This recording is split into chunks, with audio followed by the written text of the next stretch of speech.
মা। কি চাই? রিলস বানাবি? না না, তাহলে কি করতে এসেছিস এখানে? তুমি চা খাবে কিনা? আমি কি একবার বলেছি আমি চা খাবো? কটা বাজে এখন? 6টা। তো 6টা বাজে, এত সকালে উঠেছিস কিসের জন্য? বর কি করছে?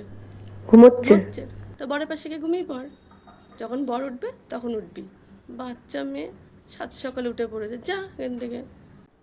মা, একটু শোনো না। কি হয়েছে? 2000 টাকা লাগতো। 2000 টাকা লাগবে? কেন? বর টাকা দেয় না? না।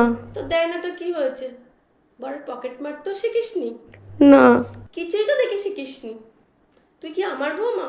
তো যাই হোক, ওই যে ব্যাগ আছে ওখানে, ওখান থেকে টাকাটা বার করে নে। তো 2000 টাকায় কী হবে? কোথায় যাবি? বন্ধুদের সঙ্গে ঘুরতে যাব। বন্ধুদের সঙ্গে ঘুরতে যাবি? ওই 2000 টাকায় হয়? দেখ 3000 টাকা আছে, ওটা পুরোটাই নিয়ে যা। আর এই দেখ, হাতে, এই যে গলার, এই যে কানের, আরও অনেক কিছু আছে, সব দেখাবো। আর সময় করে আসিস, তোকে ট্রেনিং দেবো কীভাবে পকেট মারতে হয় বরের। এসব সবগুলো যা দেখছিস না, সব তোর শ্বশুরের পকেট মেরে বানানো, বুঝলি? সময় করে আসিস, এখন ভালো ভালো ঘুরে আয়। ঠিক আছে, আসছি। এই, সকালবেলা তোর পিসি শাশুড়ি এসে তোকে কি বলছিল? আমি নতুন বউ, কেন নাইটি পরেছিলাম তাই শাড়ি পরতে বলছিল। তো নতুন বিয়েছে তো কি হয়েছে? তো ও কি পরেছিল? চুড়িদার পরে তো ছিল। আর তুই একটা ছোট মেয়ে, তোকে বলছে শাড়ি পরার কথা, তা তুই কিছু বলতে পারিসনি? না, আমি কি বলবো, আমি নতুন, যদি কিছু মনে করে। তো নতুন তো কি হয়েছে? নতুন আর পুরনো, মুখে কথা কি আবার নতুন আর পুরনোতে হয়?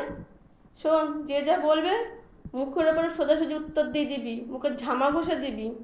কেউ যেন তোকে কোনো কথা না বলতে পারে। তুই হচ্ছে আমার বৌমা, মনে থাকবে? হুম।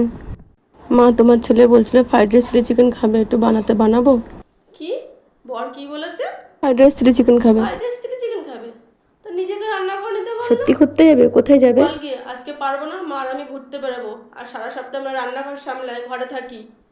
আর এই যে ছুটির দিন, না তুমি মানে, রান্না ও করে যদি নাও। কিছু বলে। যদি না পারে, তাহলে অনলাইনে অর্ডার করে নিতে। ঠিক আছে। এখানে বস।